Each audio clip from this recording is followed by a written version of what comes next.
Olá, hoje é sexta-feira, 28 de março de 2025. O grupo de conjuntura está aqui reunido para mais um podcast.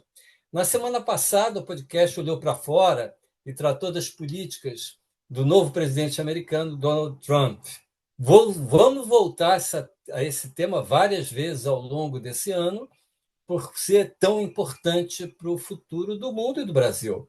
Mas hoje vamos voltar nossos olhos mais para o Brasil e falar de indicadores financeiros, a taxa de câmbio, o balanço de pagamentos, tudo isso num contexto de uma economia que, apesar das expectativas de desaceleração, ainda dá sinais de sobreaquecimento. Eu vou começar pelo câmbio.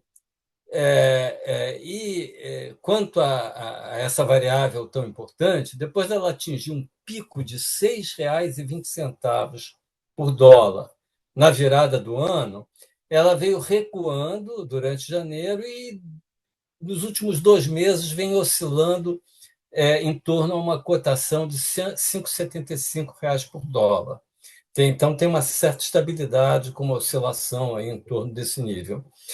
É, no curto e no médio prazo, a taxa de câmbio tende a ser influenciada, sobretudo, pelos fluxos de capitais. E nós temos discutido aqui os fatores que têm influenciado esse fluxo e a demanda por dólares enquanto um ativo, né? Nesse sentido, a gente pode destacar, entre os fatores que tendem e têm influenciado a rentabilidade e o risco dos ativos brasileiros, e, portanto, os fluxos de capitais, dois deles.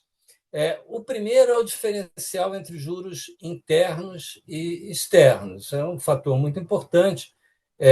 Já nesse primeiro trimestre, esse diferencial aumentou 2 pontos percentuais, que é bastante, né?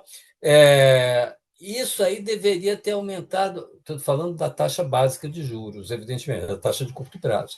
Isso deveria ter aumentado a atratividade dos ativos em real e, de fato, pode ter contribuído para a redução da taxa, para essa redução que houve da taxa de câmbio em janeiro e depois ficou estabilizada até agora. Por outro lado, no fronte fiscal, que é onde as atenções do mercado estão concentradas, né? A principal variável assim para mudanças de avaliação pelo mercado sobre o risco do país, etc. Nesse fronte, houve algumas iniciativas que podem piorar o quadro, como será comentado mais adiante pela Margarida. E isso pode até ter evitado um efeito maior do diferencial de juros, no sentido de reduzir o câmbio, né? Enfim, é, é esse o quadro que a gente está vendo hoje dessa variável taxa de câmbio. Mas eu gostaria de destacar, no que se refere à demanda por ativos, fluxo de capitais, etc. Mas hoje eu gostaria de destacar um outro tipo de fator, que é o resultado das transações correntes do balanço de pagamento, exportações e importações de mercadorias e serviços e as rendas. Sempre que um déficit em transações correntes aumenta, por exemplo, aumenta a demanda por dólares no mercado de câmbio, né? É uma consequência direta. E isso, obviamente, exerce uma pressão para cima sobre a taxa de câmbio. Mas é claro que, principalmente no curto prazo, melhoras ou pioras das transações correntes podem estar sendo compensadas por ingressos de fluxos financeiros de forma a passar relativamente despercebidas. E, de fato, entre os analistas, essa questão da conta do balanço de pagamento de transações correntes vinha passando meio desapercebida, né? Porém, no período mais recente, na verdade, de 2023 para cá, né, as mudanças têm sido tão rápidas e tão volumosas que é necessário começar a prestar mais atenção a esses fluxos das transações correntes, né? e seu impacto no mercado de câmbio. É, por exemplo, o déficit nas transações correntes, que foi de apenas 28 bilhões de dólares em 2023, estou falando apenas porque foi 1,3% do PIB, né? Só que agora, nos últimos 12 meses, foi desse 1,3% do PIB para 3,3% do PIB. Né? Então, foi uma elevação muito substancial. Nesse mesmo período, a balança comercial, no conceito lá do balanço de pagamentos, teve uma piora de 36 bilhões de dólares. Isso aí já explica 85% do aumento do déficit em transações correntes. E essa piora foi causada principalmente, mas não apenas, mas principalmente por uma expansão de 12% das importações, enquanto as exportações caíram 1,7%. Também deram uma pequena contribuição, mas a contribuição das importações foi maior. E esse crescimento muito forte das exportações de 2023 para cá sugere que está havendo um aquecimento, que isso é uma consequência do aquecimento da economia, né? Então, esse aquecimento da economia pode estar por trás dessa piora das transações correntes, né? E isso aí, essa questão desse aquecimento da economia, o Lixa deverá comentar ainda nesse podcast. Mas uma outra questão é a seguinte: uma questão é o tamanho do déficit, né? 3,3%, que é muito. Outra coisa é a forma como ele é financiado, né? Ou seja, a qualidade do financiamento. E nesse aspecto, é usual comparar o déficit em conta corrente com o investimento estrangeiro direto no país. Por quê? Porque esse é considerado um fluxo de financeiro relativamente estável, de longo prazo, e, portanto, é uma fonte mais confiável de financiamento do que outras. Agora, quando a gente olha este quesito, também houve uma piora. De novo, comparando com 2023, naquela época, o investimento direto estrangeiro no país era suficiente para financiar duas vezes, um pouco mais de duas vezes, o déficit em transações correntes. 2,2 vezes. Nos últimos 12 meses, eles praticamente emparelharam essas duas variáveis. Ou seja, você financiou todo o déficit com investimento direto no país, mas ele foi só 3% acima do déficit. Então, isso aí está havendo uma deterioração aí. Além disso, na verdade, eu acho que talvez até a gente é uma questão que pode ser discutida, mas acho que esse critério talvez esteja ficando obsoleto. Por quê? Porque quando a gente pega o investimento direto no país, é só o que está entrando. É para investir em participações no capital de empresas, né? Ampliar a capacidade produtiva do país, etc. Mas o que acontece é que, atualmente, o fluxo de investimento direto brasileiro no exterior cresceu muito, né? E se tornou muito volumoso. Então, a rigor, a parte do investimento direto, uma parte do investimento direto no país acaba, de certa forma, financiando o investimento, em termos de dólares, de divisas, né? O investimento direto brasileiro no exterior. Ou seja, se a gente considerar o investimento direto líquido, quer dizer, o que entra menos o que sai, na verdade, esse fluxo está financiando 64% do déficit em transações correntes nos últimos 12 meses, não o déficit inteiro. Então, o restante do déficit tem que ser financiado por outras formas, por fontes de mais curto prazo, mais voláteis, etc. E, para encerrar, aqui essa minha participação inicial, há uma questão nova que eu acho que tem que ser considerada quando a gente avalia essa questão do balanço de pagamentos, que é a seguinte: a rigor, se a gente for ver a equação básica do balanço de pagamentos é transações correntes mais conta capital é igual a conta financeira, ou seja, a conta financeira é de onde vem o financiamento para eventuais déficits nas transações correntes na conta capital. Mas nós nunca falamos de conta capital e quase ninguém falava de conta capital, porque ela sempre teve valores irrisórios comparado com o resto do balanço de pagamentos. Né? Até a pandemia, os valores da conta capital podiam ser negligenciados porque eles eram de menos de US$ 1 bilhão por ano, muito menos. Né? Então, um valor muito pequeno diante das demais contas. Mas, de lá para cá,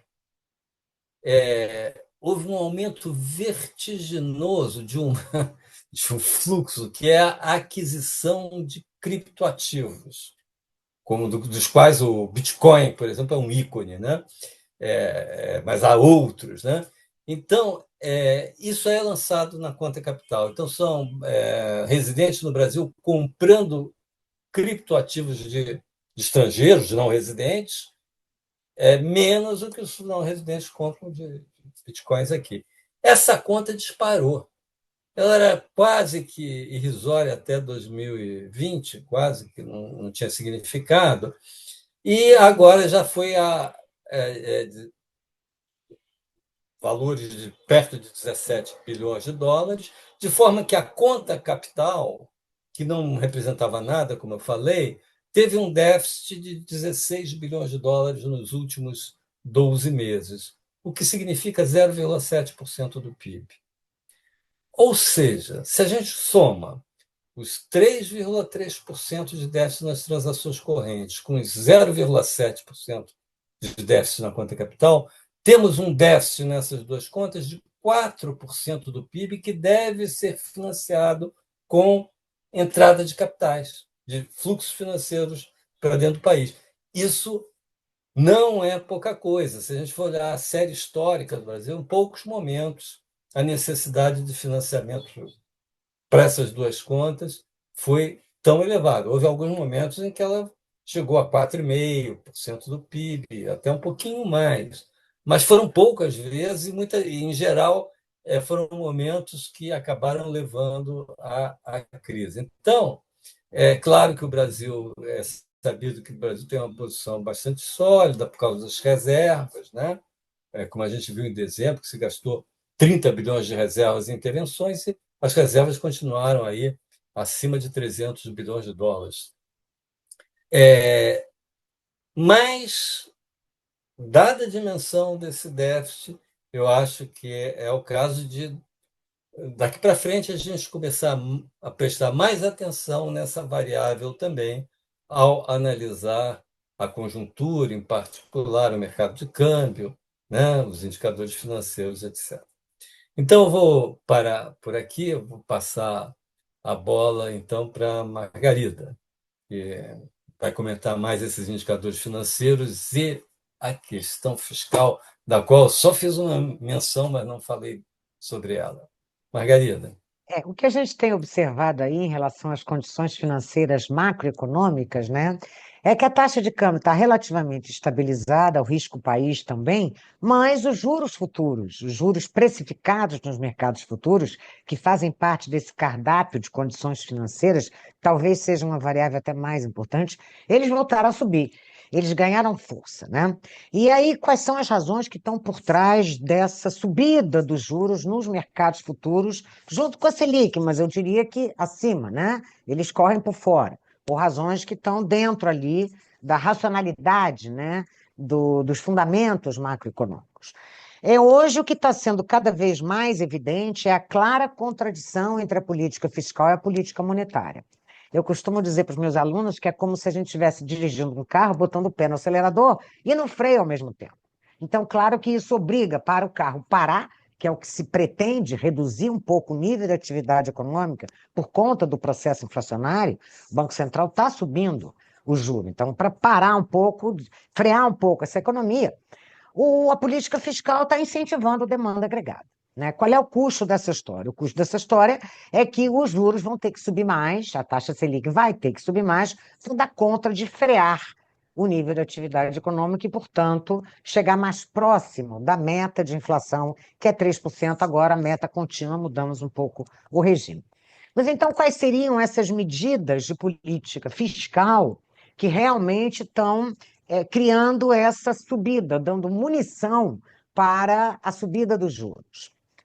Eu vou elencar aqui algumas, né? O programa Pé de Meia, no valor de 11 bilhões de reais. É, qual é a novidade em relação a esse programa? O TCU obrigou. Ano passado, esse programa foi realizado, implementado fora do orçamento. Faz parte de um conjunto aí de medidas que a gente chama de parafiscal, porque são gastos que passam por fora do orçamento. O TCU obrigou o executivo a inserir isso dentro do orçamento, e até agora isso não foi inserido, mas o TCU deu 120 dias para o governo federal inseri-lo no orçamento. E há muitas suspeitas de que, eventualmente, isso não será inserido dentro do orçamento ao longo do ano. Mas o fato é que nós temos aí um programa Pé de Meia que consome 11 bilhões de reais. E isso, evidentemente, são recursos alocados do governo à sociedade que pode virar consumo. Porque, para a maior parte desses recursos distribuídos pelo programa, o aluno pode usar essa poupança para aquilo que ele quiser, né? O programa Auxílio Gás, que já entrou no orçamento, um valor de 3,6 bilhões de reais, com uma extensão desse programa este ano. O empréstimo consignado privado. Por uma medida recentemente implementada aí pelo Executivo, a gente ainda não sabe muito bem como isso vai andar. Agora, nesses primeiros dias em que o programa foi implementado, houve muitas demandas e poucas ofertas, principalmente dos principais grandes bancos. Eles ainda não se posicionaram em relação ao programa, participando dos leilões, oferecendo crédito. Mas é algo que, de fato, também deve estimular o consumo. O programa Minha Casa Minha Vida. Então, tem duas coisas aí. O governo aumentou a faixa de isenção, quer dizer, a faixa dos beneficiários que podem entrar no programa, de 8 mil reais para 12 mil reais, e ampliou o imóvel que pode ser utilizado para fins do programa, de 350 milhões de reais para 500 milhões, 350 mil reais para 500 mil reais. Além disso, o governo colocou no orçamento um programa de melhorias habitacionais para a população de mais baixa renda. Só no programa Minha Casa Minha Vida esse ano estão previstos 20 bilhões de reais, né? Isso tudo ativa a construção civil, ativa emprego, ativa consumo. Então, mais uma medida também aí. O saque FGTS. No governo Bolsonaro, criou-se a figura do saque aniversário FGTS. Quem optava por isso, no dia do aniversário, podia sacar parte do FGTS, mas, se fosse demitido, mesmo sem justa causa, não poderia usar o fundo, tá? Só a multa rescisória. O governo Lula estabeleceu uma medida em que quem optou pelo saque aniversário poderá, se for demitido, se tiver sido demitido entre janeiro de 2020 e fevereiro de 2025, se tiver sido demitido sem justa causa, poderá sacar o FGTS. Só com essa medida, espera-se uma injeção de recursos na economia de 12 bilhões de reais. Além disso, né, nós temos aí medidas que já eram previstas, mas que fazem parte desse conjunto de medidas de estímulo fiscal. O aumento do funcionário público federal está previsto aí, já está no orçamento, um incremento de 9% em termos nominais, e isso vai jogar na economia 18 bilhões de reais. É o que o programa vai custar. Fora o aumento do salário mínimo, que teve um incremento de 2,5% acima da inflação, e isso batendo em todos os gastos públicos que estão indexados ao salário mínimo, uma parte importante do INSS, 42% da folha, 100% do benefício da prestação continuada, 100% do seguro-desemprego e 100% do abono salarial. Então, esse conjunto de medidas, né, mostra uma clara contradição entre a política monetária e a política fiscal. Não coloquei aqui a ampliação da faixa de isenção do imposto de renda para R$ 5.000, que é uma medida que só deve valer, se o Congresso aprovar, a partir de 2026. Mas, de qualquer maneira, em valendo a partir de 2026, nós já estamos aí, né, em março, em abril, né? Então, na verdade, isso significa mais consumo em 2026 e mais trabalho para o Banco Central para garantir a inflação próxima à meta. Então, era isso. Essas são as medidas que estão provocando hoje uma subida dos juros nos mercados futuros. Margarida, eu gostaria de complementar a tua apresentação e a do Francisco Eduardo, então, destacando alguns elementos sobre o que vocês têm falado sobre o aquecimento da economia brasileira. Ontem, dia 27 de março, o Banco Central divulgou o relatório de política monetária, que é um nome que agora tem o relatório de inflação, tá? Relatório de política monetária. E nele a gente tem uma estimação de quanto que seria esse aquecimento da economia, que não medir de alguma forma, ter alguma medida disso. E isso é feito através do que se chama hiato do produto. O hiato do produto é a diferença entre o produto efetivo e aquele produto que é considerado o que seria o normal, o médio, o habitual, tá? Estaria mais associado a uma situação de, chamemos assim, pleno emprego, em que a taxa de desemprego se encontra num nível em que existe algum equilíbrio no mercado de trabalho.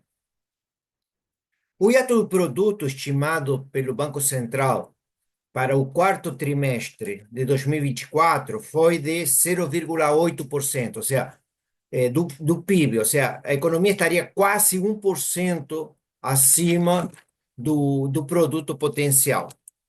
Esse valor cai um pouco na estimação que se tem para o primeiro trimestre, tá? Que seria de 0,6%, ou seja, uma pequena queda do grau de aquecimento, não? Em que medida a economia está aquecida.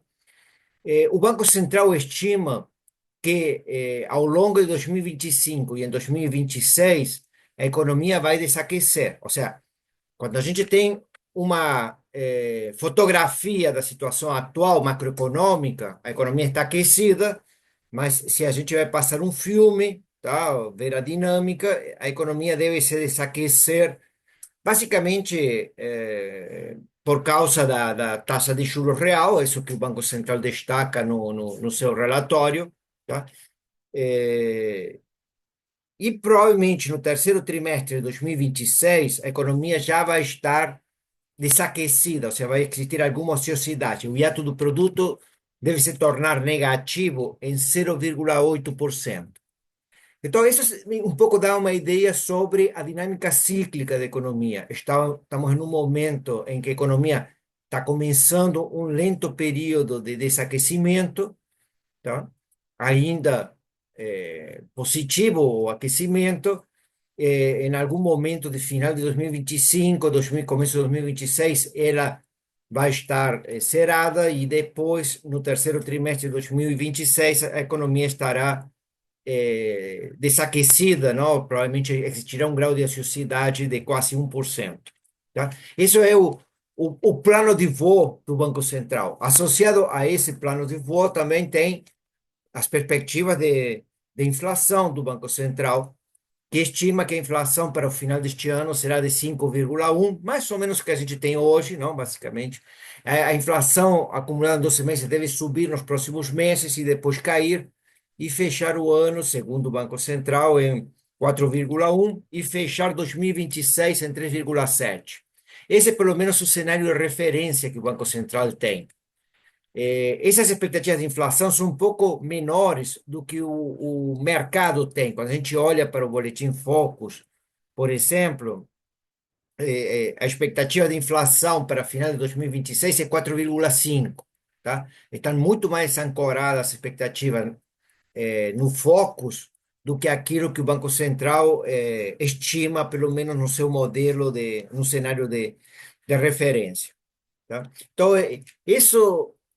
Mas voltando para a fotografia do momento, Francisco Eduardo destaca o déficit em conta corrente, que subiu muito, Margarida destaca a taxa de juros de um ano, não?